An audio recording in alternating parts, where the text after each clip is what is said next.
Jiminy Cricket. Fucking technical difficulties. They're not great. No. I'm trying to remember what the big old monster was called because it is a Marvel The character. the Dweller in Darkness. Yeah, he's been around since the 70s. I don't remember a ton about him, so but it's cool that they actually used one. Yeah. I don't know if I have too much else to say about the movie. The bus scene was cool. It was really cool to see him care about people in that kind of Yeah. setting. That was Mhm. nice. Um, I like the ant. The ant seemed nice. Oh yeah, the ant is a really cool character. I kept thinking she was gonna die, and then she makes it through the whole thing, and they fucking kill off the other elder. It's just kind of like a hey, you still have hmm family that aren't dick bags. hmm Also, I love when Wenwu calls I forget the other elder's name, but when Wenwu calls him young man, that was That's such a great moment. that's always my favorite. That's my favorite like joke. Young looking immortal man calls person who looks ancient young. It's fucking great. hmm Yeah, Top it's tier. this is good trope right there. Good trope. Um. Yeah. No. No. Shang-Chi. Fucking fantastic. Shang-Chi? Shang-Chi. Yeah. Uh, I I do like how she just immediately rips him. It's like you changed your name from Shang-Chi to Sean.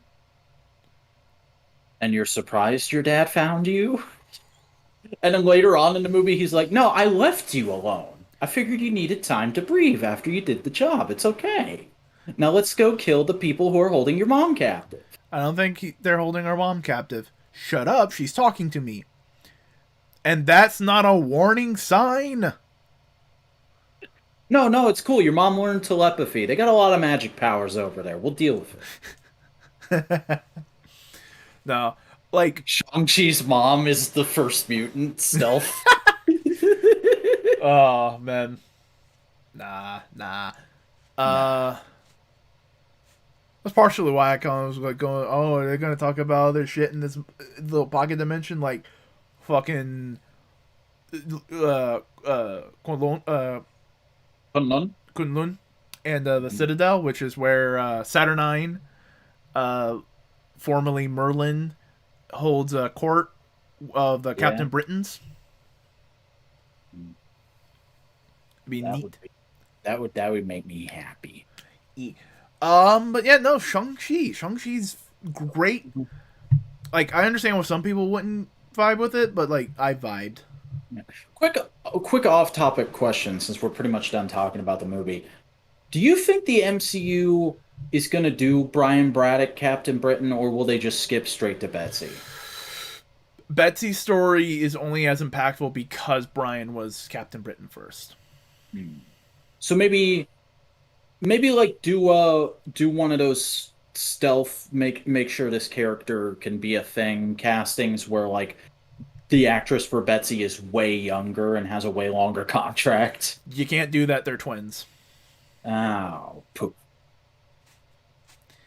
No, what I would do is if you're gonna do Betsy Braddock, the first movie is like most of the movie, he's Captain Britain. You explain the origin. He's just Captain Britain. It's not an origin movie.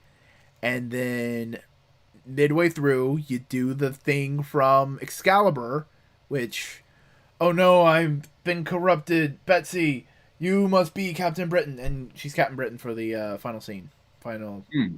final bit of the movie, and he just Yeah, becomes that could Captain work. Avalon, like he's good at being right now, because he's not Mhm. useless. He's not nothing. He's Captain Avalon. God, I want another Hickman era wave so bad that has both Betsy Captain Britain and Brian Captain Avalon in it, just so I can see all the old Toy Tuber 90 X-Men fans I'm a fan of be like, what? When did this happen? What? Also, Captain Avalon is his original Captain Britain costume. They changed it to the contemporary one later. That makes sense. Yeah. But Shang-Chi is not the only thing we watched this week. Yeah, we gotta talk about the We Avengers. talked about Avengers, Earth's Mightiest Heroes. I can't remember the name of the episode. Some assembly required. No, we already watched that one, didn't we? No, that this week's episode was some assembly required. Right, because it was. I remember. We were supposed to do some assembly required last week. But then we didn't do a podcast. Did you pick out a different episode? No, I went to the next episode because I thought, because my brain went, oh, you watched that one for the podcast. Oh, you dingus! Yeah, no, no, no, no. But we can talk about the other one. I don't have a slide for it then. I haven't seen the next episode yet. Yeah, so let's just talk about the fucking some assembly required. Okay. Um, Hey, you know I this? really enjoyed this episode. It was a lot of fun. Felt like classic Jack and Stan shit. Well, it is based off the second storyline in the Avengers. Yeah, that's why. It's really cool. Minus the weird Steve Buscemi guy from space. Yeah. Yeah. Oh jeez. Um I don't know what there is to say about it that we haven't already said about this show. I'm really enjoying the character dynamics. Mm-hmm. I like the Wasp being the most enthusiastic about being a superhero member of the team. I like how Thor is desperately trying to be friends with the Hulk and the Hulk is being a fucking tsundere about it. No, Um Hulk me alone. yeah. He doesn't talk like that. And Hank is just always the most put upon motherfucker ever. It's great. It's Hank to a T. Especially when when fucking Jana is trying to talk to him about Avengers shit and he's like, "But Ultron. I'm making Ultron and it's going to be great." It's like, "Oh Oh no." no. Yeah, no, it's good. It's a classic story. Hulk gets bamboozled, Mhm. acts like an He gets asshole. bamboozled by the Enchantress and Executioner? what's Executioner, yes. I only I only remember him from the movie where I think they just called him Scourge because that's his civilian name. They call him Scourge the Executioner. They do use that moniker. Okay. But now that's actually how he's characterized because it's a much better version of the character. Yeah. And I actually noticed the second time through because I actually rewatched the episode after I watched Shang-Chi today. Um, at the beginning, when they're standing in front of the mansion and like everybody's arriving, right as Four lands, you can see them in like civilian garb walking Mm-hmm. by. And That's really cool. that's good detail. It's good detail. Mhm. But yeah, no, good episode. It's better than it's a better Avengers story than like the five that we watched that were just origin bits. Yeah. I also really dig how like Pepper has a more active role as like the team's manager. Pepper is Um, taking the place of comic book Jarvis. yeah, because they want to do movie Jarvis, which is fine. I like movie Jarvis, but like you gotta have somebody out in there to be like, hey, go get the fucking Hulk. He's everybody is panicking and he's just walking down the street. Yeah, it's good, solid. We're gonna keep watching it. Um, Yeah. it's time Um, for toy news though. Yeah, which has been very slight, very svelte this week. Not a lot from the big two, especially. And I assume it's because like Hasbro and McFarlane are probably going, we're just sitting back and raking in the cash for holiday season. I think that's kind of what they're doing. Which is fair. But we Mhm. got some NECA original superheroes, Flash, Ming, and the Phantom, some old school pulp guys. Yeah, I believe they've already put these out in like different color schemes based off of the animated series World's Greatest Superheroes, but this is like slight retools of the mold to make them look like the actual old comic strips. Yeah, they look nice. The Flash looks cool. Yeah, I'm like slightly tempted to pick one or two of these guys up, but I heard really iffy things about the quality control on the first round of them, so I don't know. I think I'll wait and see on them. Ming looks neat. Yeah, Ming looks great. Hey, all you Legends collectors who are griping about a comic book Mandarin not being in the line, you could kit bash this. Yeah. Uh, the Phantom's pants though. Yeah, his pants, that's so good. And he has fucking glow in the dark eyes. Oh.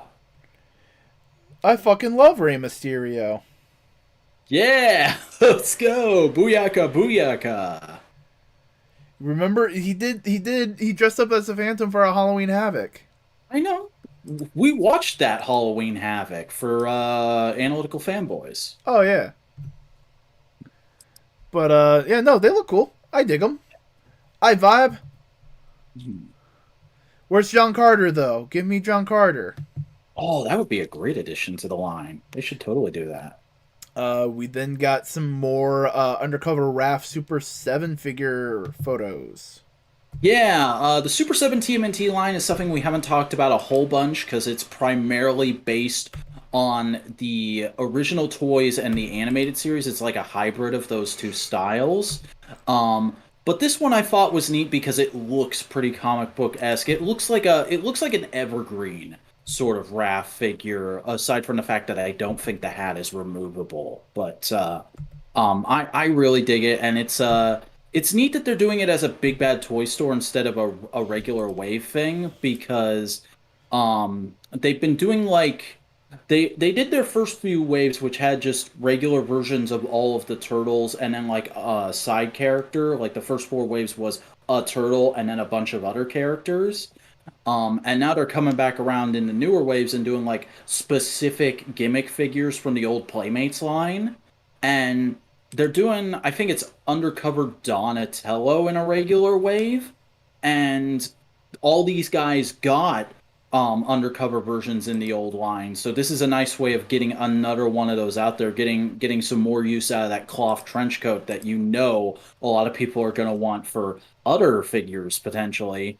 Um, and I would not be surprised if we see the other two crop up as like maybe Entertainment Earth or I don't know if Super Seven's big enough to do an Amazon exclusive, but someone like that. Maybe a Yeah, Dorkside Toys exclusive. I just remembered that store exists. I've never bought anything from it.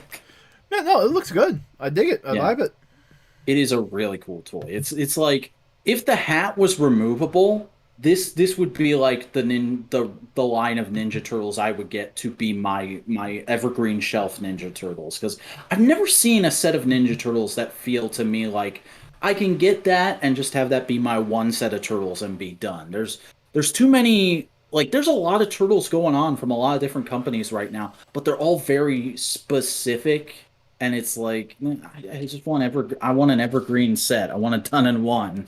Yeah, yeah. But next up we have Boss Fight Studio Popeye Classic in black and white, which looks rather fetching. Yeah, this is another thing we kind of missed out on when they were first announcing these. Boss Fight is doing a line of highly articulated, based on the original comics Popeye figures. The whole first wave is up for pre-order at pretty much every online retailer, which is Popeye, Olive Oil, Castor Oil, and Bluto. And there's going to be this Big Bad Toy Store exclusive black and white version that also comes with Sweet Pea, and I believe Sweet Pea is also coming with olive oil in the regular colored versions. But like, this is just a really cool niche side thing, especially for like the Popeye diehards, for whom like the like a lot of people's first exposure to Popeye is the old black and white cartoons. You know, there's going to be a lot of people who will just want this Popeye. Right. Hold on, I'm checking the thing. Is the live feed still working on you? It's working for me. Okay. All right, because I just saw Aki's message and I was trying to make sure it wasn't like this go round. It was just more of like, yeah, no, I don't know what's been going on. We our stream's been wonky to Yeah, put it lightly. sorry. Technical difficulties. We're doing our best. We're doing our Ahmed Yeah. best. But there's this photo of the boss fight versions. They look cool. I like them. Yeah, it's one of those lines again, like this. A lot of these three all have the same thing in common. Of I go, that is really cool, but it's not for me. Yeah. You got to be a pretty big Popeye fan to go like, yeah, no, I'll get a Popeye figure. Mhm. What is for me though is the fucking Sentinel SP action spider with Penny Parker statuette. Um, there's been a lot of figures of these two coming out from import companies recently. Legends, for some reason, did not tackle them, even though it would have been a really good, really easy build a figure. But hey, I got Stilt Man. Why am I complaining? Um, there's the Nendoroid version, which is pretty close to what I'd want, but then there's also this version, which is just like really, really cool looking with all the appropriate jointing on Spitter and the appropriate proportions, and he's gonna have swappable faceplates with LEDs. And my only real complaint is that Penny's a statuette instead of a fully articulated figure. Which I get. It's keeping the cost down. It's a character that not everybody's gonna want, but like that's the two things we still have yet to get is a properly articulated Penny and anyone doing a figure of movie noir. Nobody has done a movie noir yet, which is baffling. Yeah, no. This looks really good for Spider-Verse SPDR. I want comic SPDR. And I don't There's know the how much the Marvel. Marvel Legends Build-A-Figure one goes for. Let me. I'm just gonna look it up right now for you, bud. Where's eBay? Where did I put my eBay bookmark? There it is. If I...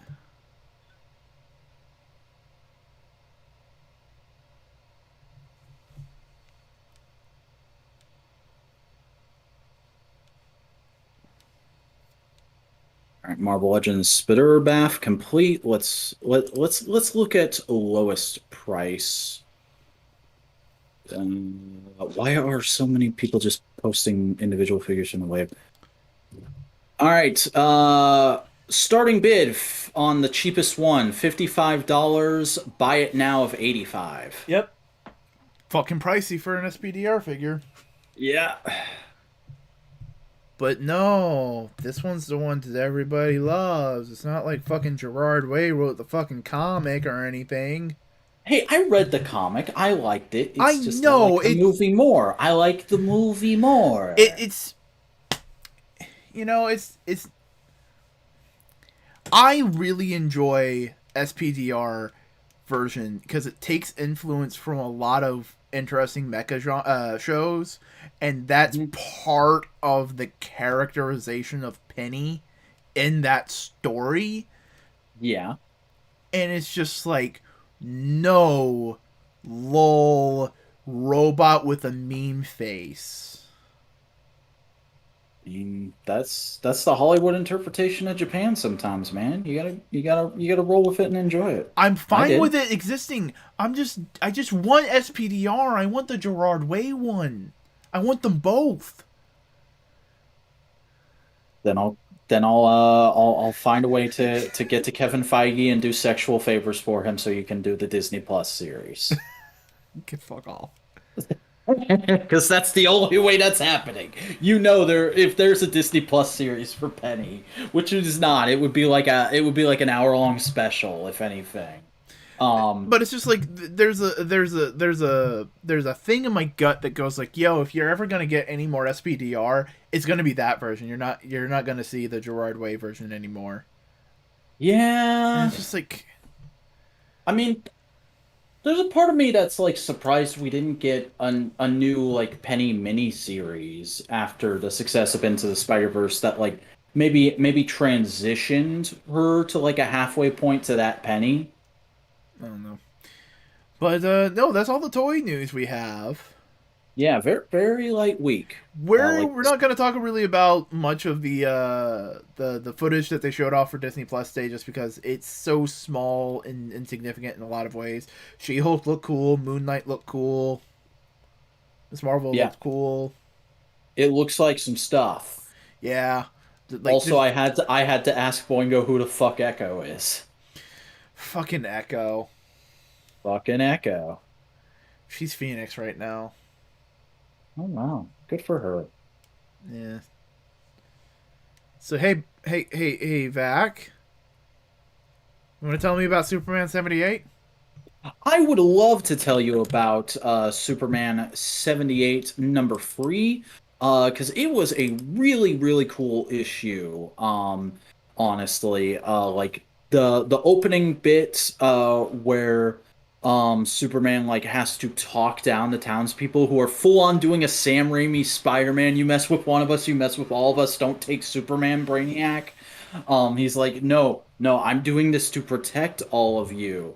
Um, and then he gets taken to Kandor, and in this universe, they reveal that Kandor is where Clark's parents lived. So we get to see Marlon Brando, Jor-El, um, and also he actually spends a lot of time with Lara. I was surprised, and it's like a really cool scene because you don't often we make such a big deal out of Jor-El because Marlon Brando played him in that movie, and so now he's been kind of like put on a pedestal ever since in Superman mythos. But you don't get a lot of scenes about or a lot of things about Lara, and there's a really cool scene here of like Superman talking to her and her being like, the people who took you in, what were they like? And him explaining about the Kents and him being like, that's great. I'm glad you had a good childhood. We're so grateful to those people.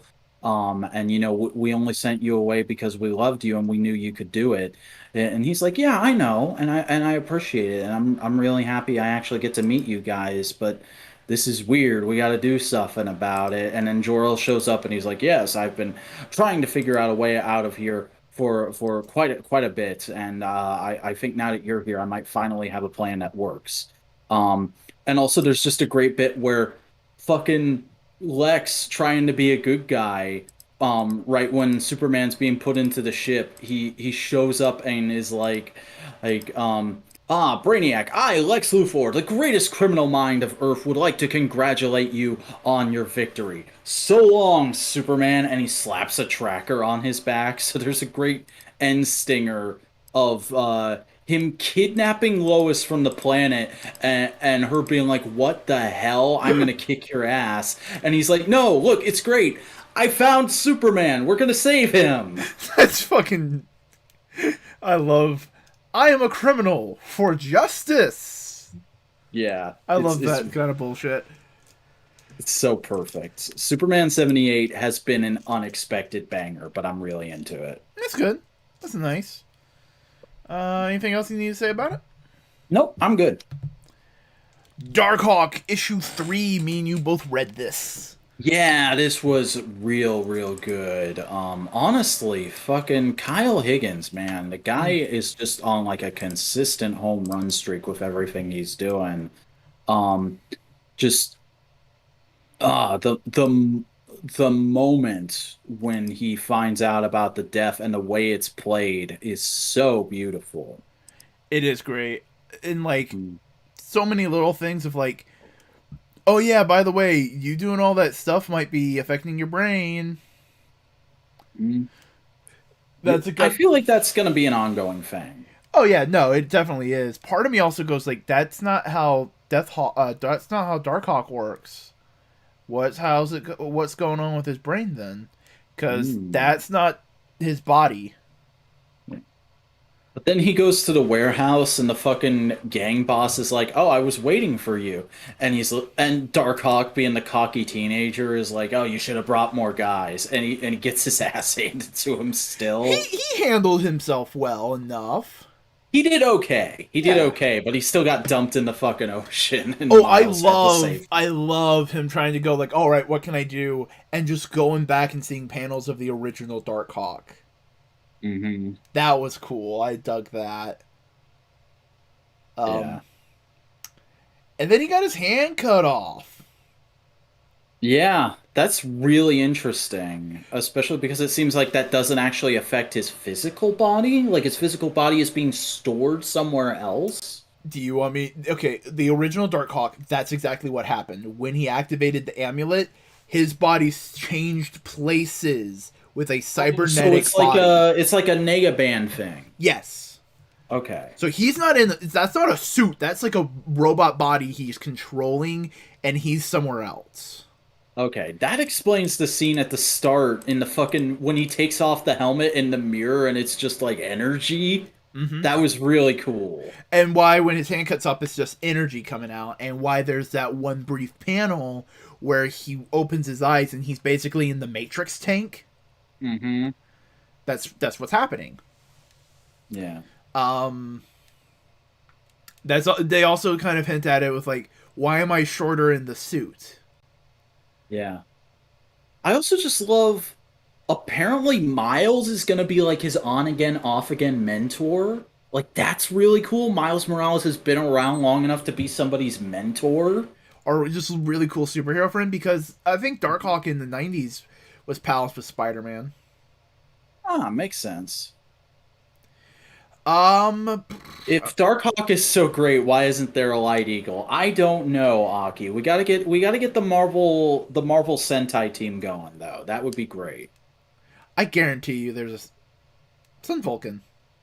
Well, yeah, I but think they they've made references to Sun Vulcan in Marvel some places. I don't know. true, but Marvel can't write like a comic series about Sun Vulcan, so let's just co-op Darkhawk, give him two friends, and then do that. Yeah. You do realize I had a pitch in my head forever ago of basically what if Darkhawk but Common Rider. Of course you did. But it's just like there's multiple versions of the Darkhawk amulet. So like Hmm. the one before this happened, the one we've been seeing is just the Darkhawk, and like they're all based off the different raptors. So there's Dark Owl, there's Dark Osprey, Dark Eagle, Neat. and like they all have like an extra little power. And you kind of frame it like Common Rider, and like every other year you get a new Darkhawk. That would be neat, honestly. Like yeah, I just thought it'd be a neat idea. I don't want to say this is going that direction, but I like the direction this is going But in. it's It's but it's similar. Higgins. Yeah. So It's yeah, and it's doing really good. I've been enjoying it. you fucking Sam Wilson just joins them. That's great, Aki. Wait, better idea? What's the better idea, Aki? Uh, Oh man, no, but like Darkhawk Falcon Mockingbird. Let's go. hell yeah, hell's bells. No, but it like if you're interested in tokusatsu and kind of teenage superhero American style. I have the name for that team. The Avian Avengers. But if you're into tokusatsu and you're into like teenage superhero style stuff like Static, Spider-Man, Miles Morales, Kamala Khan, this is up your alley. This is the shit you want to be reading. I like how you say Spider-Man and then Miles Morales. Because I want to differentiate between Peter and Miles, and I already said Spider-Man. Yeah, like I get what this is a rant I've always had in my head. I get why Marvel does it because they don't want to devalue Marvels. Oh, they don't want to devalue Miles, excuse me. But god damn it, it's confusing when you think about the fact that he doesn't have an adjective. Into Radiant Black and Static already. Nice. It's not bad to have another teenage superhero. This one has a nervous system degenerative disorder. Yeah. He's sick. He's literally sick. Yo! Oh! That was terrible and insensitive. Right. What could Miles' adjective be? I feel like since Peter doesn't use it that often anymore, you could just give him spectacular. Bombastic? Bombastic could work. The bombastic Spider-Man Miles Morales? Yeah, slap that on a book. Yeah. Bombastic. Yeah, the Darkhawk is good. I've been enjoying it. I imagine you're enjoying it. Yeah. I haven't dropped it yet. Excalibur! Bring me good tidings of mutants and magic. Okay, so last issue. King Arthur is basically coming going like, fuck mutants, fuck all y'all. I'm taking back my castle. And they have a little brief scuffle, and now in this issue, Is that him on the cover? yes, that is King Arthur. He looks like Ewan McGregor. Yeah, Spectacular would work, and I'm just thinking like give Miles his own thing, Aki. But no, So we enter this story with them basically both having a retreat to do up battle plans. They had the skirmish, and now they go like, all right, we need to figure out tactics and everything. Yeah. So Excalibur and all that crew are in the Citadel. They're making a plan. Arthur is on the outside with Merlin, and Merlin is cooking up a spell of anti-magic Interesting. to basically surround the Citadel so they can't do anything. It's harder for Why them to is do King anything. Offer not a blonde woman in blue armor? Because this isn't weeaboo shit. Oh boy. Give me Ginger King Arthur or give me death. That's interesting. I never actually thought that much about Arthur's hair color because I only know Arthur through written word. I haven't watched a lot of adaptations. Um, but because honestly, I think to me, it's part of the idea of like blonde is so heavily associated with Nordic time, Nordic people in that kind of like time period, in that vague idea. So having him be ginger, which is very much more definitively British Isle, Yeah. kind of works. But so they're both developing the plans. Merlin has the anti-magic seal, so they can't do stuff. And Excalibur's going like, all right, we got to do this. We got to hit this area. We got to fight in this way. And basically, Betsy comes up with a plan. And it's Excalibur and her brother are going to go out, fight, and Jamie Braddock is going to stay at the castle and do things. And he's going like, whoa, whoa, whoa, whoa, whoa. You don't trust me? After all I've done, I have tried so hard. And she goes like, no, no, no. I trust you so much, I am putting you in charge of protecting the kids. Hmm. Oh, I want to watch the Green Knight, Aki. Yeah, Not no. heard of. I've not heard of that, but I'll check it out. It's supposed to be very moody. Hmm. Yeah, yeah, yeah. But no, like, and we kind of end on the fight.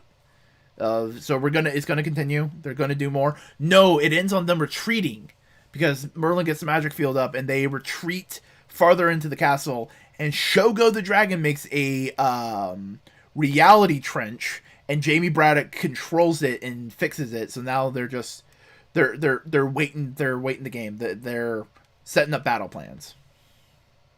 Nice. They're really framing it as like a siege of a castle. It's really cool. Sick. Yeah, yeah, yeah. And what's his name? Richter. Richter's boyfriend is part of Excalibur now. It seems like he's just there. He's hanging out. He's Cool. helping. Nice. So is Doug's wife. Very clean.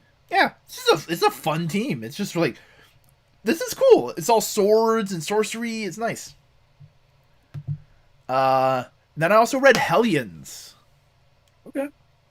Remember the little baby robot that Nanny kidnapped forever ago? Vaguely. Okay. All the human people who hate mutants, they kidnapped it back and have started messing with it. And Orphan Makers, realizing that they kidnapped the baby, goes to save the baby for Nanny. Aki, I don't want to view that timeline. Be talking about fate if he was. Okay, here's the thing. Aki. I'm gonna tell you something real quick. In high school, I watched Fate Stay Night. That came out when you were in high school? No, it wasn't. It came out earlier, but in high school, I watched it. Okay, Fate is older than I thought then. Dude, Fate came out early 2000s. At least the visual novel did. I don't. Bro, I don't know shit about Fate. I know there's a few very, very shared around character designs. Yeah, like I watched the Dean anime. The Dean anime of Fate Stay Night. Okay. At least that's the no, it's Dean the UFO table. But basically, Orphan Maker. Yeah, early 2004. Orphan Maker goes to save the baby, and basically all the Hellions go like, "Shit, our dumbass went and did something dumb. We gotta go save him. And everybody goes like, Mhm. yeah, we gotta go save our boy. And then fucking the empath dude, who's an asshole, shows up and goes like, hey, we're getting the team back together. And everybody just immediately goes, fuck you. Shut up. No. We're leaving. Bye. They don't want him around. It's great. Because he's the one who Great. fucked them all over. Yeah. Also, Alex Summers has the best line. Because he goes up to Kwon and basically goes, hey, I didn't know what I was doing. I wasn't in control, but I found out that I basically killed your daughter. I am so sorry. And she goes like, shh, shh, shh. Alex, you weren't in control. I do not blame you. You are forgiven. It's just like the Damn. immediacy of that. It's just like, no, that's not the drama. That wasn't the drama. It was like, and just immediately nipping it in the butt and going like, nope. She's That's so fucking cool. Cause like if this comic came out 10 years ago, they would stretch that out. They would stretch that grudge out for like 10 issues. nah. It's nice. It's really cool. But they go and try and save Orphan Maker. The baby has been anti mutant programming has activated, and through a variety of situations, Nanny gets killed. Ooh. But remember, she can be resurrected. Yeah. I'm trying to remember what happened at the very, very end of the book. Mhm. I think they just get trapped. Okay. They gotta fight their way out. Let's All go with right. that.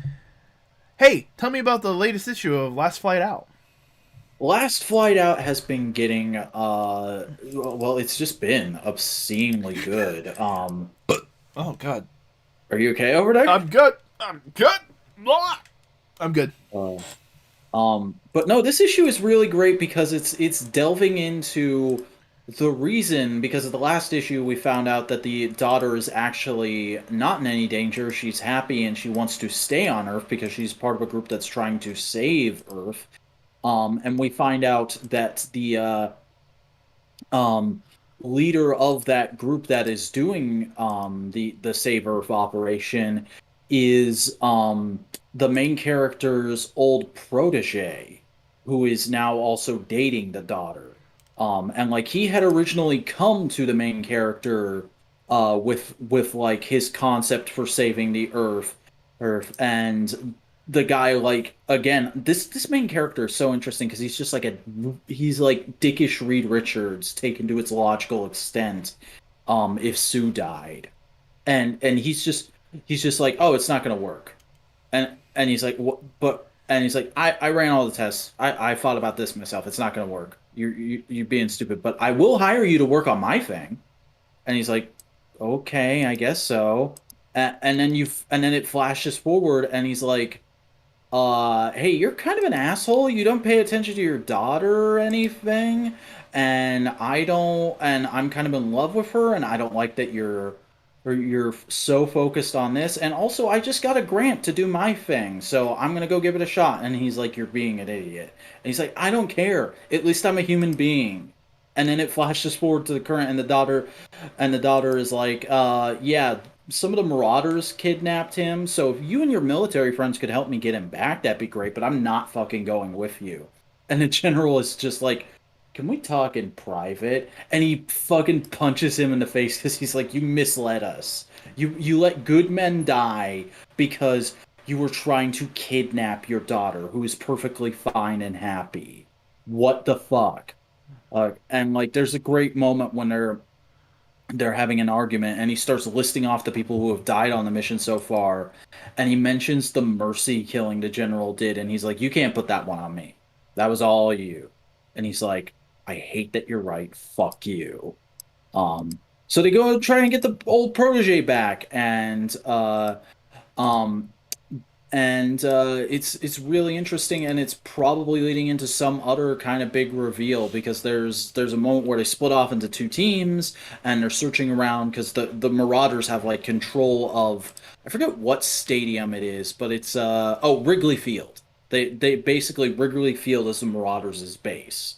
Um And they're like, this place is massive. We have to split up if we're going to have any hope of finding him and getting back in time.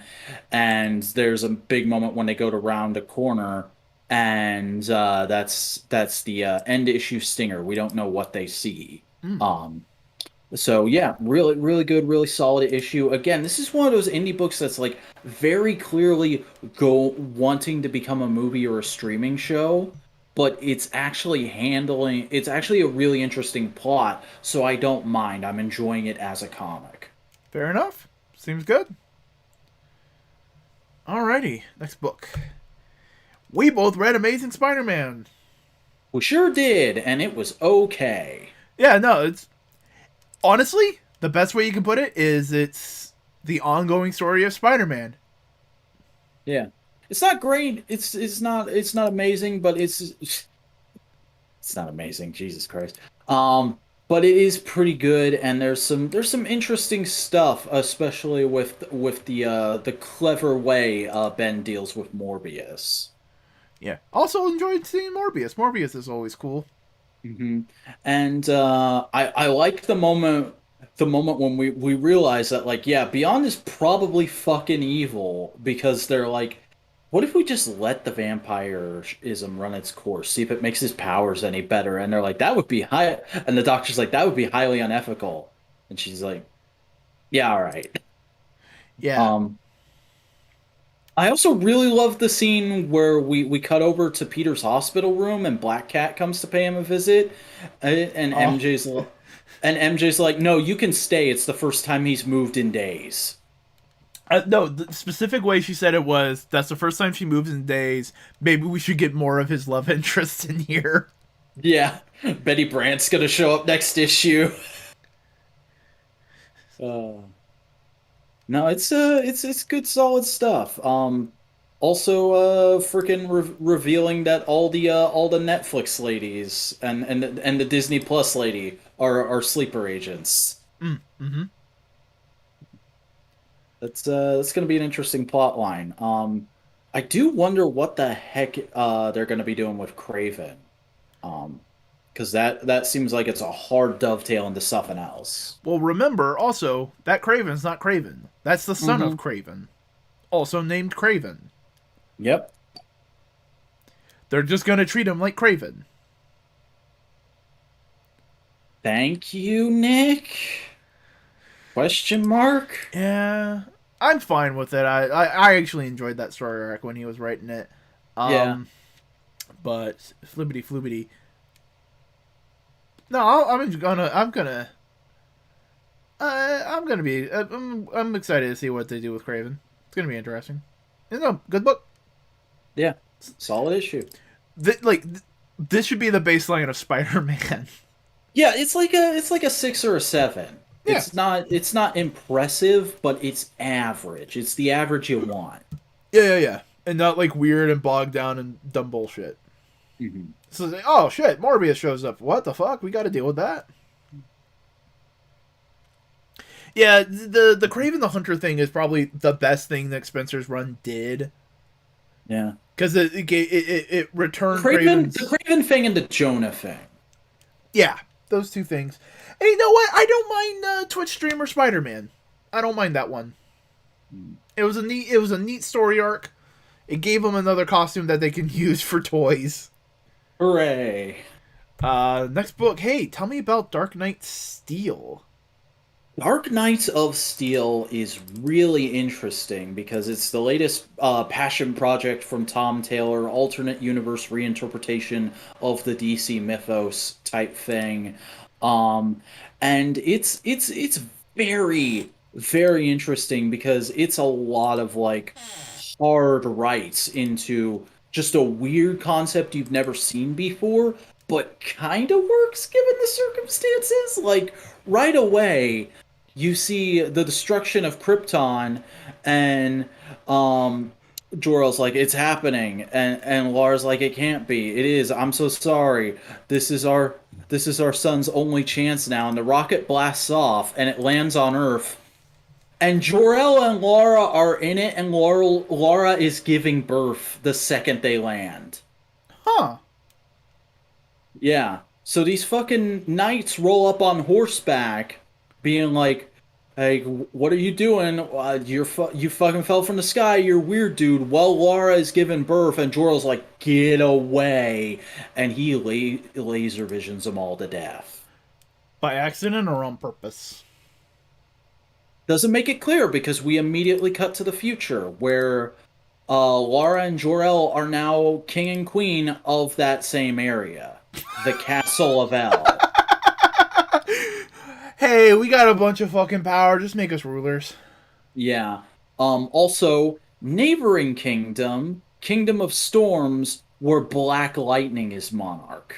Huh. And there's tensions between the two groups. And there's a really cool scene where right before we go to the future, we see Black Lightning watching over a young Constantine who's having visions and rambling as somebody is writing them down. And it's basically a fancy way of saying the fucking Kryptonians are coming and they're gonna take over the world. We have to stop them. Mm.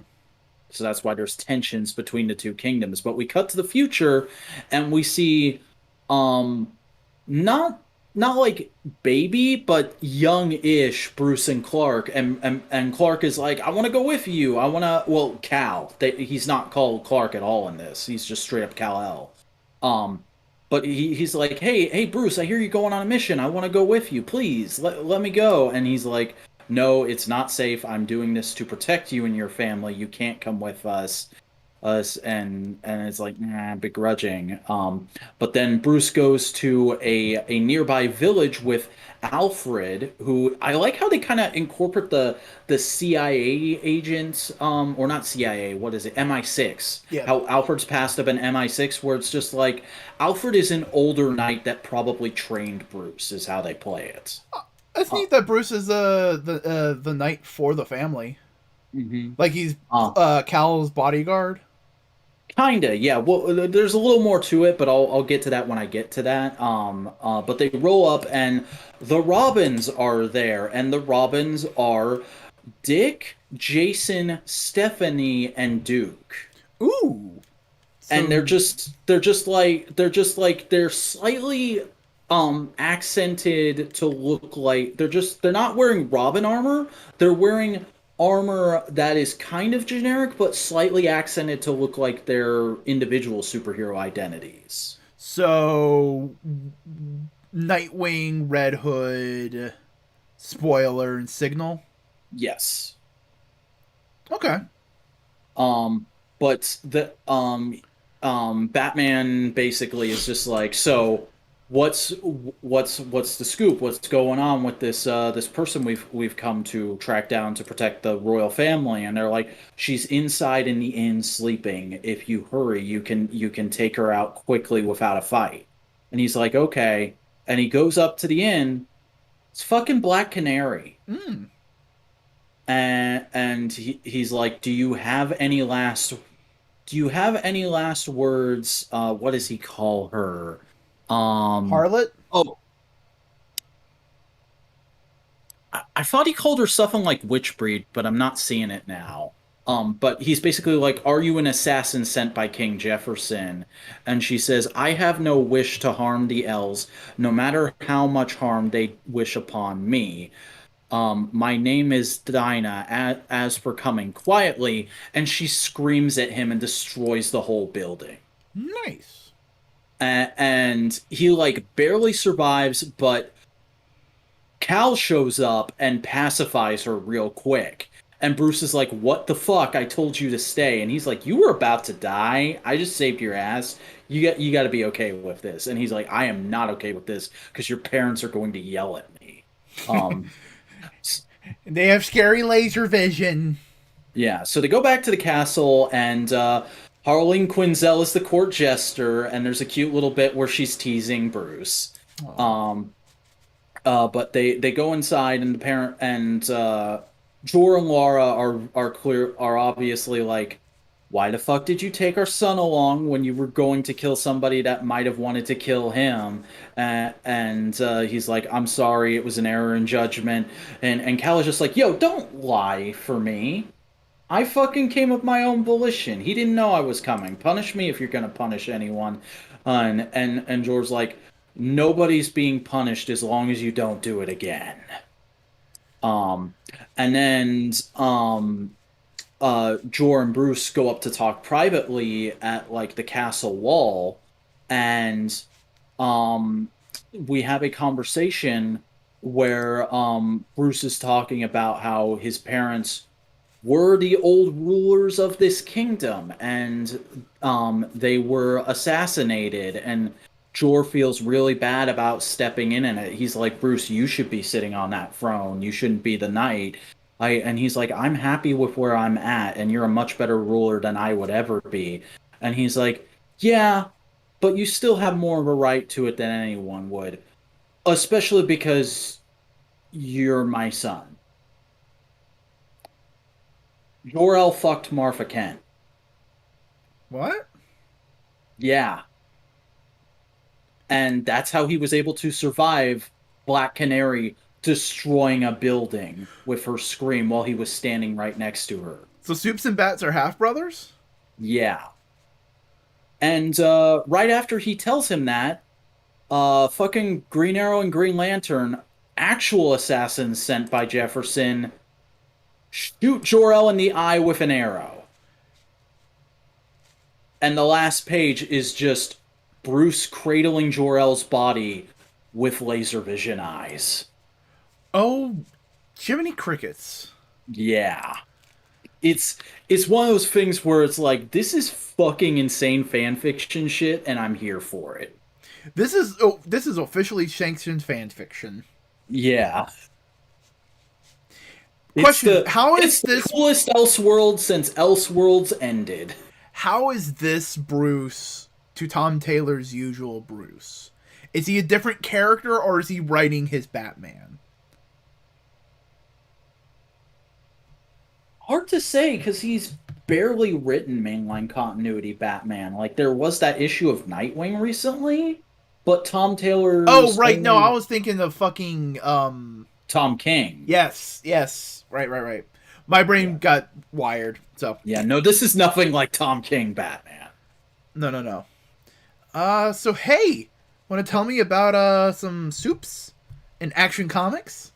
Yeah, 2 issues of Action Comics this week because I missed it when the last issue came out. So I'll just talk about them both back to back real quick. Issue 1035 is basically Superman saying his goodbyes after um Mongol remote detonates Foul Law's body and just kills her in the middle of of them trying to pacify her. And he briefly sees Mongol in like the energy he's caught up in. He's briefly transported to Mongol's throne room, and Mongol just says, "Do you know before whom you stand?" And Superman just looks at him and says, "I know. What I know is that very soon only one of us will be standing." And after he disappears, Mongol's like, "It is done.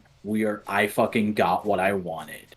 Um but they didn't have a brief funeral for Foul Law, and the Justice League and the Super Family are both like, we can't go with you. We have to. You just did a bunch of political shit that means we have to stay and work things out on Earth. We can't go help you. You're walking into a suicide mission. And he's like, I understand, and that's also fine, because I have a team. And that's where we reveal that Morrison's fucking Superman and the Authority is in continuity. Mm. And he basically tells them, get your shit together. We're leaving tonight, and you need to say your goodbyes because you might not be coming back from this. So then he basically tells John, okay, you're the man of the house now. I'm gonna go have one last sky fuck with your mom, and I'm leaving. Bye. Like, literally, people complain about that preview that came out of John kissing his boyfriend.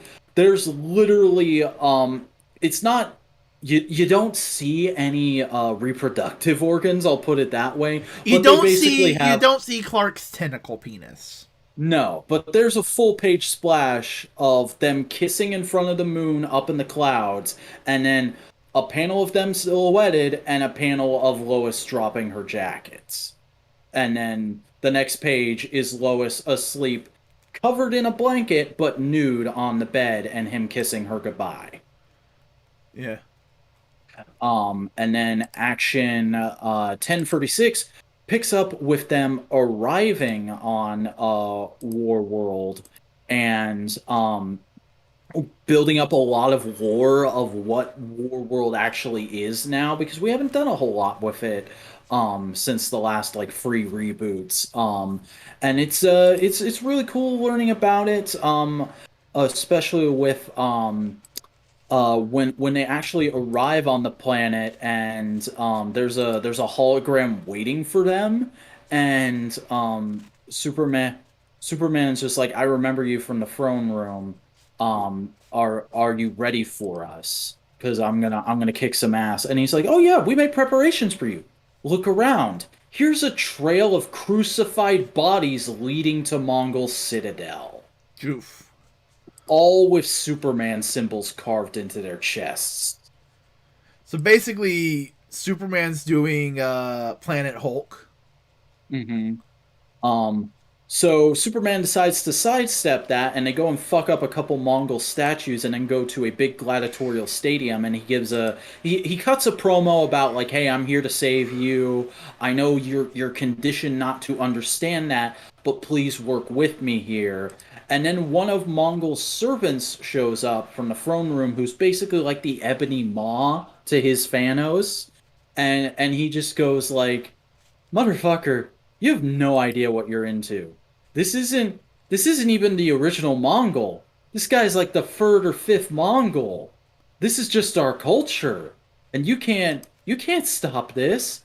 Look, here's the rest of the Black Order. I mean the Batman of the Dark Multiverse. I mean the Mongols Royal Guard, who are totally going to be multiverse action figures next year. We're all super scary and badass, and you can't take us on. And then they pretty summarily kick the crap out of Superman's team, and like fucking Manchester Black is just like, Enchantress was kind of keeping things up, like keeping up the facade real well, but they just dropped her spell, and oh shit, Superman, I forgot. You're old and you're at half strength. This is not going to be good, is it? And then Mongol shows up for the stinger, and he's like, no, no, it's not going to be good. All right. Yeah. Sounds sick. Sounds sweet. Sounds tasty. Sounds nasty. Welcome to the chat, Toku Punk Productions. I've never seen you around before. And yes, Aki, Tom King Batman is great. It's a highly underappreciated run. I read I Am Gotham, and that's it. Fair enough. But hey, Vac. Hey, Vac. Hey, Speaking yes. of Toku, tell me about Mighty Morphin Power Rangers.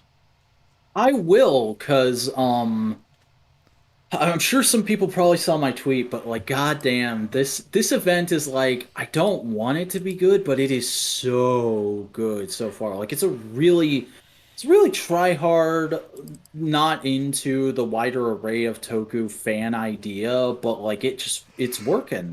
Fucking Parrot is doing a good job with it. Like this issue opens up with a backstory, with clearly more of Zed's backstory, where it's like after he got his injuries, he went to this monastery and like just pretended to be a janitor and watched them train for years in order to learn all their magic, and then slaughtered them all. Ooh. And then we flash forward to the present right after Zartus has destroyed Zordon's tube, and he immediately finds Billy's glasses on the ground, and he's like, "Bring me the boy and the robot." Uh, and Billy's fucking running through the tunnels under the command center, morphed, trying to figure out what's going on. He almost shoots Alpha, and Alpha's like, "What are we gonna do? We have to save Zordon." And he's like, "Alpha, the tube got destroyed." Oh fuck! But don't worry, I think I have something we can do. And apparently, after the incident, the first incident involving gosh dang it, what is his name? Draken. Uh, Billy invented a fucking Cerebro like backup system for Zordon. All right. Yeah. So they're trying to reboot Zordon, um, right when the end stinger for them, because there's like multiple plots going on in this issue, is the guards coming up on them, and they're like, ah, shit, what are we gonna do? Uh, and then there's a really cool scene of Zartus going to Zed and being just like, um, I'm about to take over Earth. I know that was your thing, but like I have an army and you've just got some monsters and some doofuses. So like stay out of my way and I won't I'll act like you won't exist and it'll be cool because we're old friends. And so it's like fuck you. I'm gonna stab you in the back, asshole. Like I'm not gonna save Zordon and the Power Rangers, but I am going to find a way to fuck you over.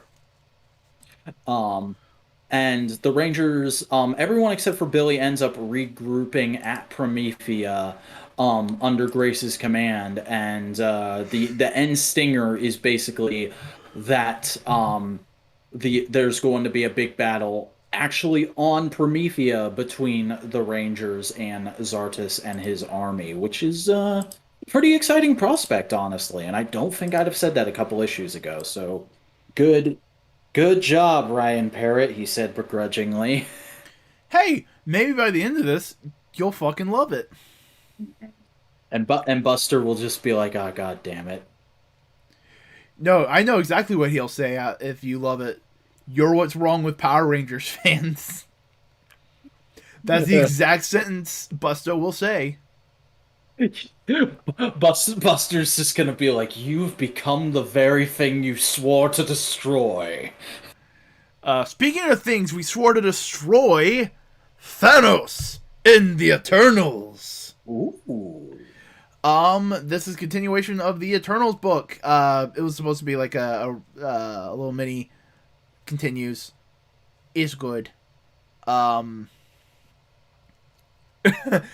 is wrong here. Buster can be wrong about many a thing. Buster can be right as a snack. Despite popular belief, Buster is a human and humans are fallible. Um, but Eternals. So are they like servants of Thanos now? Is that the status quo?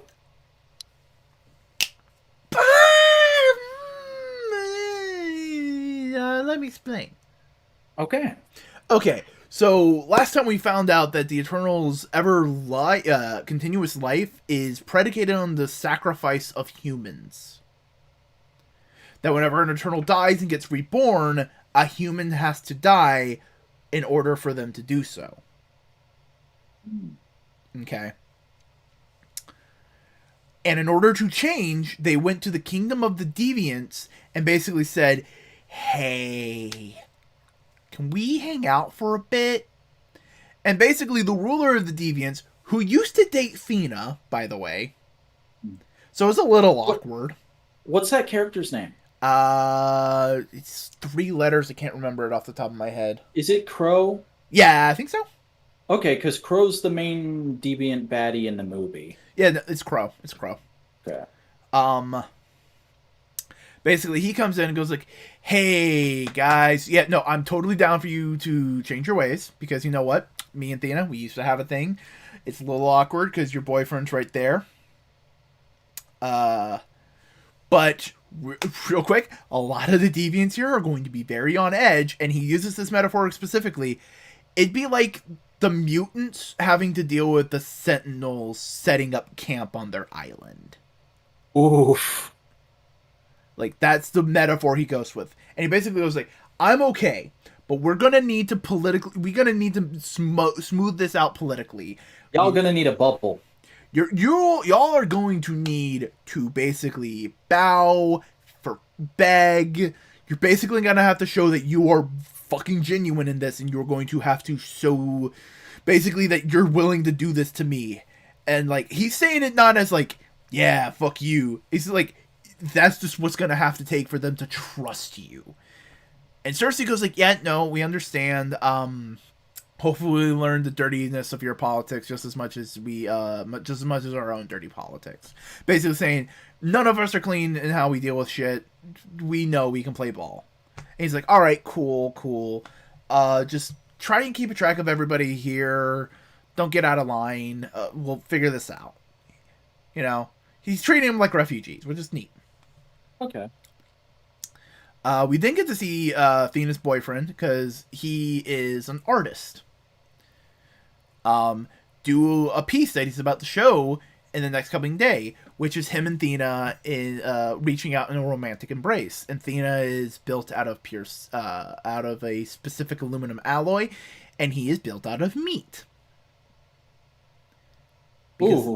Because here's the thing: she is everlasting in his eyes, and he is but temporary, like meat. Yeah, there's a whole bunch of shit like that in the movie too. Yeah. So there's that kind of metaphor. They're playing with it. It's cool.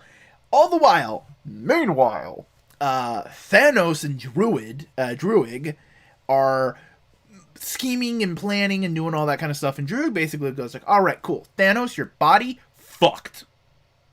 But we don't have the self-destruct thing to destroy your body anymore because it's gone. The memory's gone. No one has it. And Thanos goes like, all right, cool. But I need to fix this body. And he goes like, right.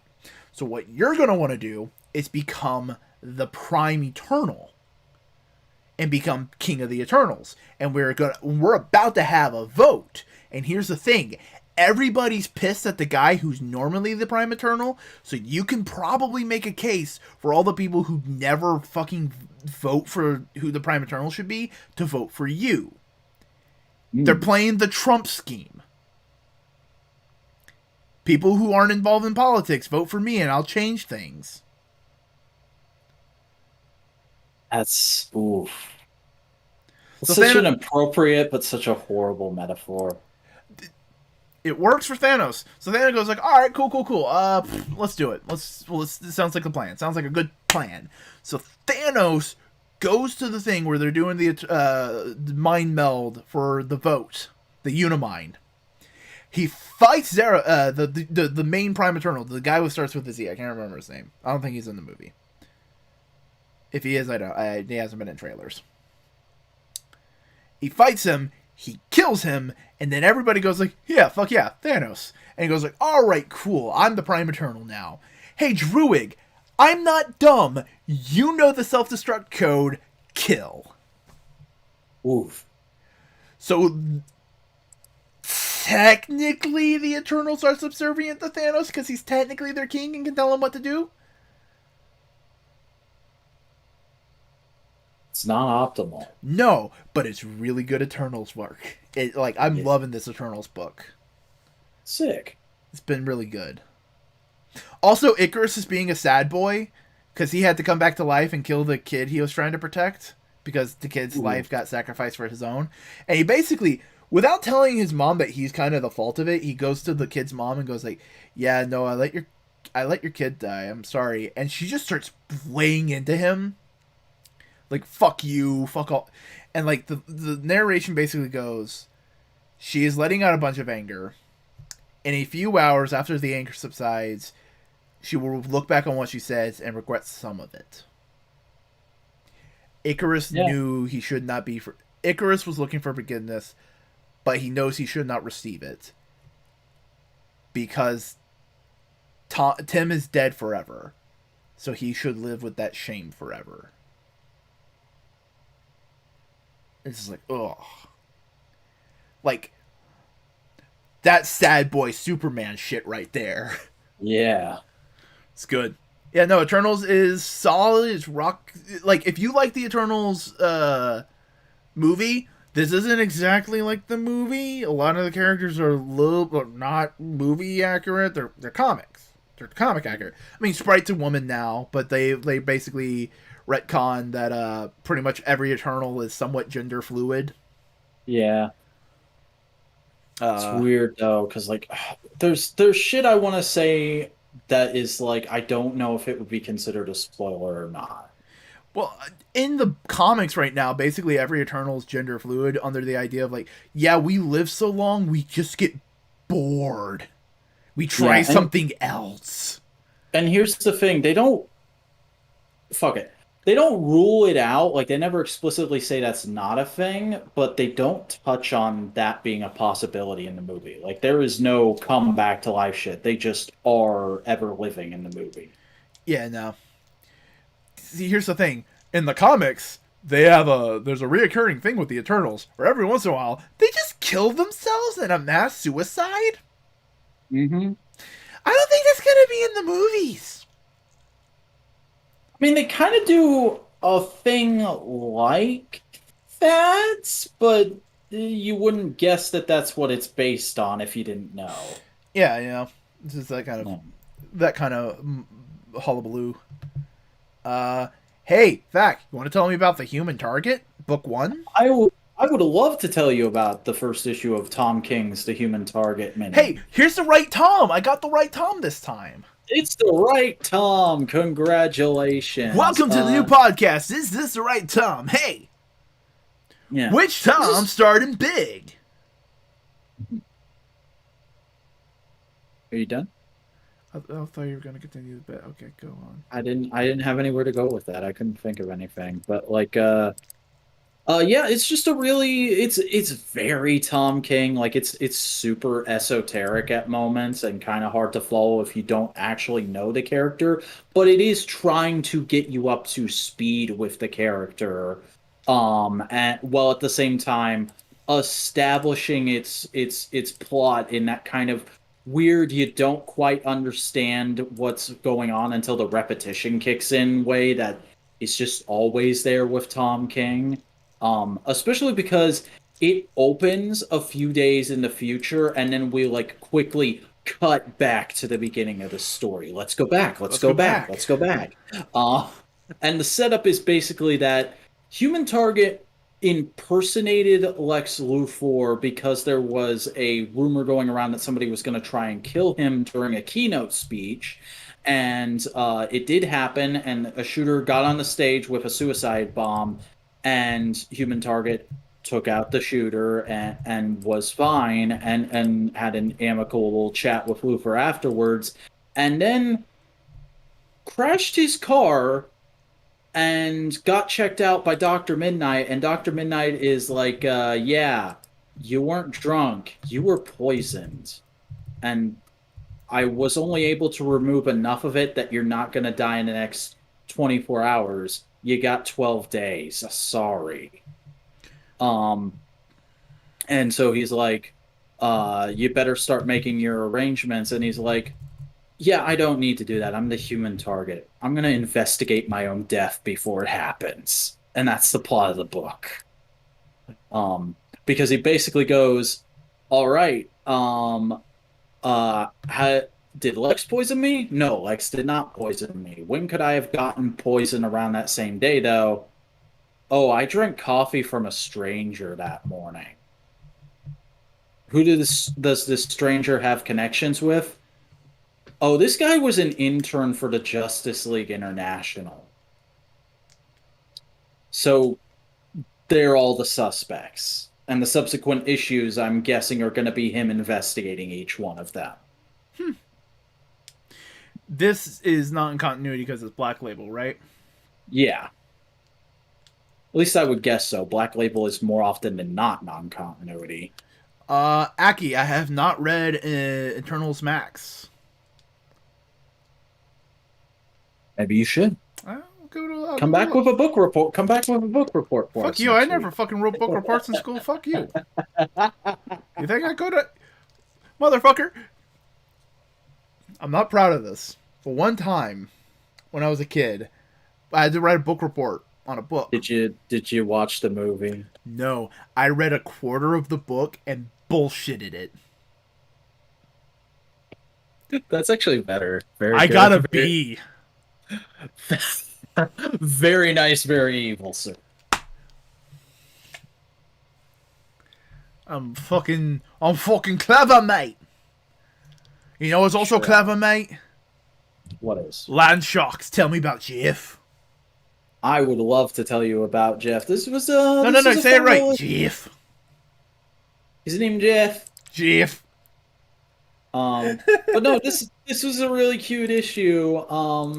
Just because it's entitled Stomach Trouble or something like Ugh. that, and it's basically Jeff has a stomach ache and he's like on the floor in pain, rolling around, and so Kate Bishop takes him to the vet, and it's like, okay, well, let's get him X-rayed, and you see all this weird shit in his stomach, including like a license plate that says E-616.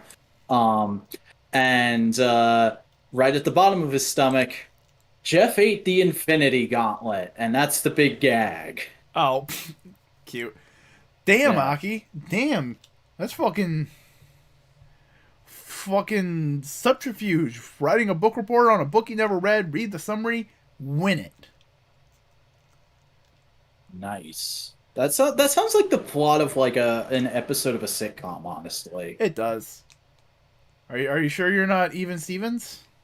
Is even Stevens on Disney Plus? I think so. I should watch some of that. I haven't seen that show since I was a literal child, and I remember liking it. Anything else about Jeff? Nope. Venom. He's got that venom. Adrenaline momentum. Are No. you trying to go get him? No. So Eddie's being a bad dad Ah, god damn it. because he's the king in black, so he has to go fucking help the galaxy because blah blah blah. And basically, Yeah. the thing is, it's so easy for him to transfer his mind to the rest of the galaxy that he gets lost. Oh. Like it can feel like for him, like I've just been gone for an hour or two. It's been weeks. So it's like a dad has Alzheimer's kind of thing? Not so much as that, but it's kind of like there's a bit in here where it's like he's almost addicted to being a good guy. He's addicted to being a hero.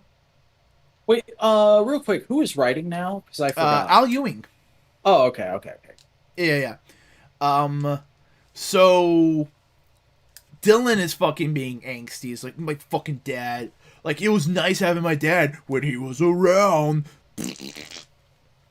It's well written. I'm not complaining about how it's written. I'm complaining about the teenage. It's a trope. Yeah, it's just a trope. It's not a complaint. It's just more of like goofing gag. We're riffing. It's a Venom book that's for 14-year-olds. Yeah, Ryan V. And basically, Eddie is doing a thing in space. He's protecting some people from some pirates. He gets a couple symbiotes, and they're doing a bunch of things. They're all named after the Beatles. It's cute. He goes like, "Oh, John, Paul, Ringo, George." It's like it's cute. He's That is cute. and all the while he's going like, "Oh man, I hope I'm doing my son proud. I hope he sees what I'm doing and sees the good I'm doing, and he's proud of his dad. I know I haven't been around a lot lately, but I'm trying to be good." Aki, it's more like Eddie is a dad that's really into a hobby that he gets lost in. So Yeah. he's the dad from Lego Movie? To an extent, sure. That's great. But like I'm using the addiction thing because at one point he's fighting some pirates and he goes, "I hope I'm making him proud. I hope I make the Avengers proud. Hell, I want my son proud of me. I want the Avengers proud of me. Hell, I'm proud of me." Like he's like going like, "Yeah, no, I'm doing good. Hell yeah." And then as he's doing it, he goes like, one of the symbiotes goes like, "Eddie," because remember, all sentients are kind of sentient. "Eddie, you probably want to come here." And so Eddie transfers his consciousness, and the Ringo symbiote, has red eyes and has killed all the survivors. Oh, fuck. And he looks at Eddie and goes, "King in Black, I am from the future. Where no one sits on the throne. Cherish your time on the throne as much as possible, 'cause it will end." And he fades away. Oof. And Eddie goes like, "Oh shit." They're gonna reset my status quo. No, oh no, they're fucking doubling down on this. Hold on.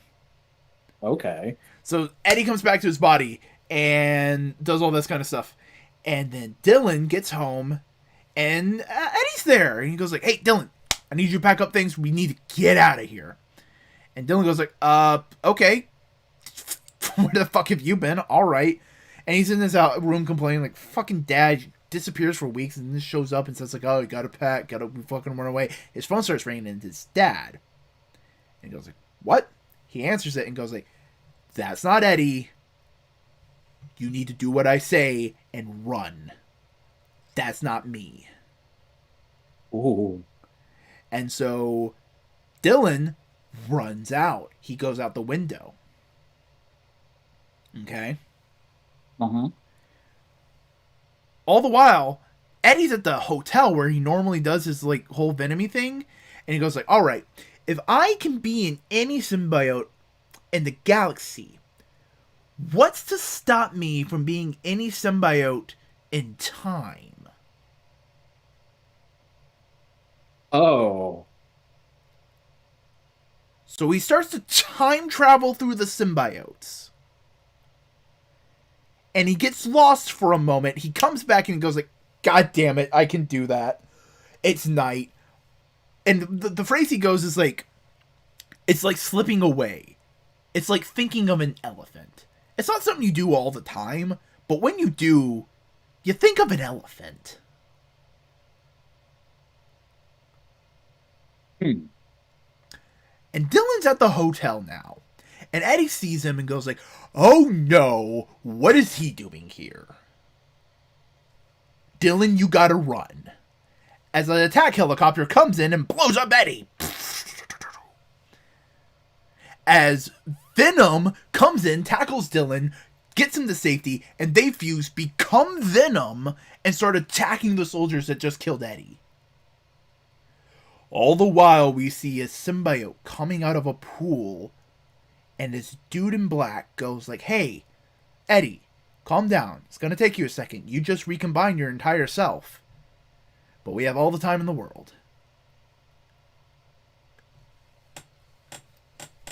Who'd that be? Who knows? Because there was one final page where he is holding a desiccated human skull and going like humans are fragile. Ah, Jeebus. What the I fuck? might actually get in on this. It seems interesting. Oh yeah. It builds off so much of what Kate's has done. Without feeling like I'm just doing Kate's again. It feels new, it feels fresh, but it is based and inspired by Kate's run, which is like, So it's not a Morrison to Snyder, it's a Morrison to King. yeah, Sick. nice, yeah, it's cool. Hey, you want to tell me about the Wreckers? I would have loved to. This was a fun little issue. Like I'm not super into this book, but like I'm low key going like, oh, there's cool stuff going on here. Cause like comic Transformers has never been my forte, but I do enjoy bombing in on it every once in a while and just seeing them do different stuff with the universe. And like this issue is basically just the Wreckers casing all the other contestants in the big race that they're here to compete in on Speedia at a bar, and we get to see like all these different versions of Transformers characters as versions who are citizens of Speedia in this new IDW universe, and it's cool and fun getting to know some new characters. And there's also some a cool subplot involving the Modlocked member of the team who's there as the documentarian, and he fucking acquires a bike that's I don't know if it's based on a specific toy, but it's based on like the Power Mass or the Action Master vehicles that became armor for the Action Masters. So that was a cool reference to see. And he actually ends up getting attacked and fucked up a little, and they have to take him back to the med bay. And there's a really cool moment where Minerva is talking to oh gosh, what is his name? Fucking Adventure Pond's Gold Plastic Syndrome. Thunderclash. Yeah, Thunderclash. He's the leader of the Wreckers in this universe. And Minerva, the medic, is talking to him and being like, When I signed on, I knew things were going to be bad, but it's only been like patching you up for bumps and bruises so far. This is the first serious injury we've had, and I'm a little shaken. And he's like, "It's going to be okay. We're not here to be involved in this kind of stuff. We're gonna compete in the race. We're gonna stop mayhem from fucking things up, and we're gonna go. It'll be fine." And then the rest of the issue is basically the opening ceremonies for the race. And that's fine stuff, and I look forward to seeing what actually happens in the actual race in the next issue. I'm not sure I like this Records logo. I like the OG one better with the big hammer forehead. Yeah, it is a tad try hard. I'll give it that. Yeah. Anything else about this book? No, I don't have a whole lot of like deep insight to say. It's Transformers. As long as cool things are happening, I'm here for it. I'll tolerate a lot of stupid bullshit when it comes to Transformers. Nice. Not to say that there's stupid bullshit in this, by the way. Donny Cates' crossover. Break my brain, boy. Okay, so the human dude talks to his dad and like has a whole big conversation. Talks to the FBI agent, all that kind of stuff. And then Donny Cates pulls a meta as Ellipses is being interviewed, like interrogated by the Powers detectives. Uh-huh. And she goes like, "We're not doing this." Doing what? We're not Brian Michael Bendising this. Oh my god. What do you mean by Brian Michael Bendising? I don't know. Is that the person who wrote us? Yeah, I think that might be the person who wrote us. You're Brian Michael Bendising right now. Are we? I think we are. Are we?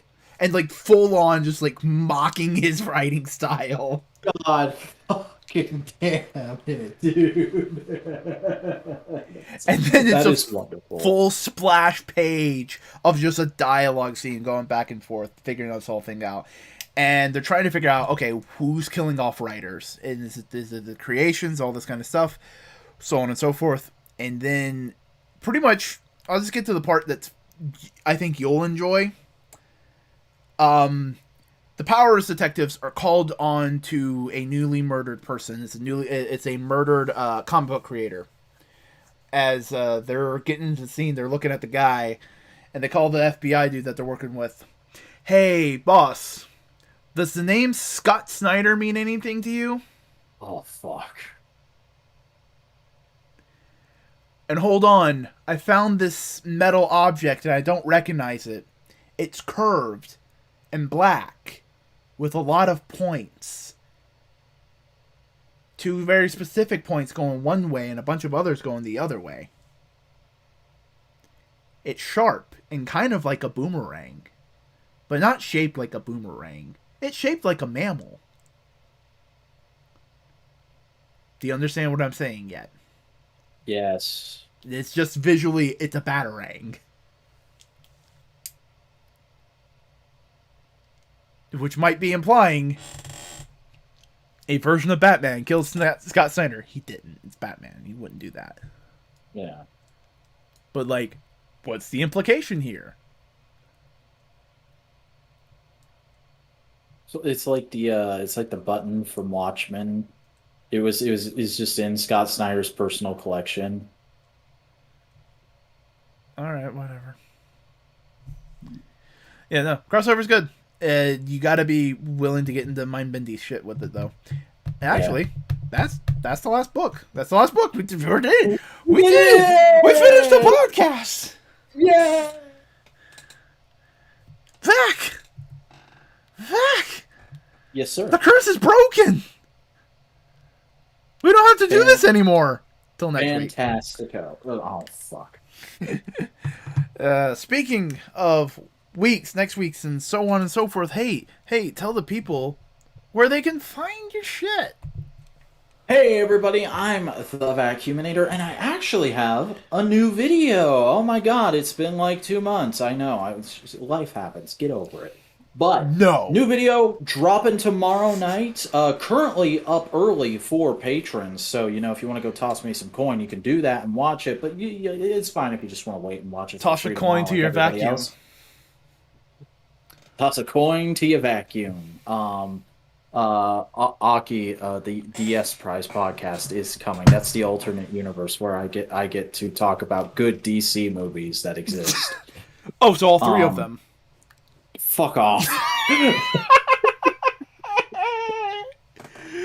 Uh, no, check out my videos, which are primarily tokusatsu based, usually of the analytical variety, at youtube.com/the vacuuminator, which is spelled THEBACUUMINATOR. And I'm also on Twitter tweeting about anything and everything that pops into my head at the vacuuminator. All right. Hey, howdy. I'm Boingo Rider. I do a variety of things on the internet. Do you want to follow me on Twitter? It's Boingo_Rider. Do you want to follow me on Instagram? It's Boingo_Rider. You want to follow me on TikTok? It's Boingo_Rider. You want to follow me on Twitch? That's twitch.tv/Boingo Rider. We're doing a lot of cool things on Boingo Rider this week. I am going to be playing some of the games I've been playing. So Xenoblade Chronicles on the Switch, Digimon Story Cyber Sleuth. But this Wednesday, for people who want to see it, hey, go check it out. There'll be some Minecraft. There'll be some magical girls. There'll be a witch. There's a ball gag involved. What? You'll just have to see, look and see. What? Oh my god. Yeah, there's a ball gag involved. There'll definitely be a number of horny jokes. I will. Okay, here's the thing. One day, I will probably shave for a charity event. I'm not sure if I want to see you shaven. I want to get some beard oil and beard stuff and because it's not great. It's not great. Wait, I'm trying to remember that night we delved into your past. Have I seen you not shaven? Probably. Let me look like a Russian philosopher real quick. Check. There we go.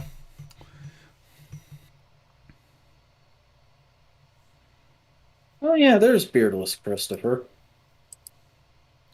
But yeah, no, that's no prize. Anything it is, else? Isn't it? What?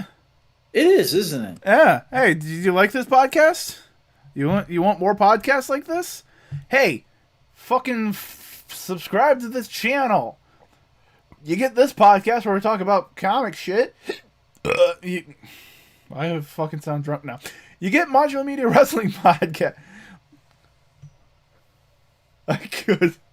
You know not what you incur. Well, fucking comic books are fucking bullshit, man. Yeah. It's not the right accent. I don't know. Fucking, I need to listen to Alan more. Fuck. I wrote a story where Alice in Wonderland got fucked. People don't realize this. Not many people read it. Many people are aware of it now, Alan, and we're all very, very disgusted. Thank you. Wendy from Peter Pan also got fucked. I know, Alan. Sexual relations. Alan, I've read the comic. You can stop telling me about it. Oh, you've read the seminal work Lost Girls. Yeah, I did actually read that. Morbid curiosity got the best of me one day.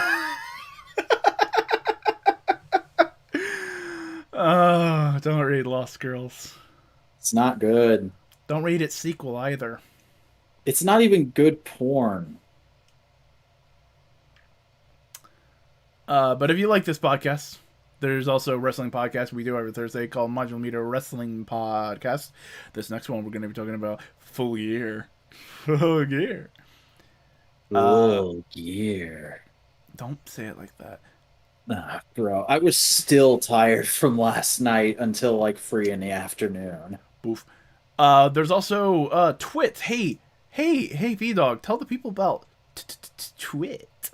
If you want to see myself or rather hear myself and Buster Corp talking about everything and anything from the world of live-action Japanese special effects in the last week, go listen to This Week in Tokusatsu or Twit with Vac and Buster.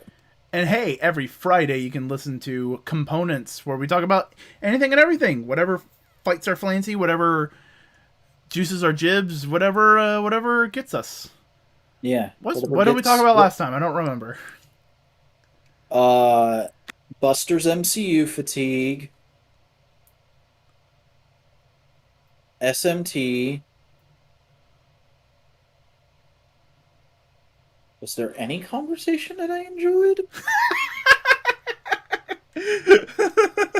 I don't remember if there was. Well, tune in and find out. Oh, the fact that there's a cute girl in a wheelchair at my place of work. All right, That's and stuff that I brought up.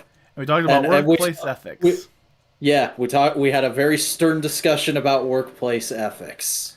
But in the meantime, you can comment, you subscribe. In fact, do you have anything left to say for this evening? Where's my Marvel Legends brute force wave? Enough said.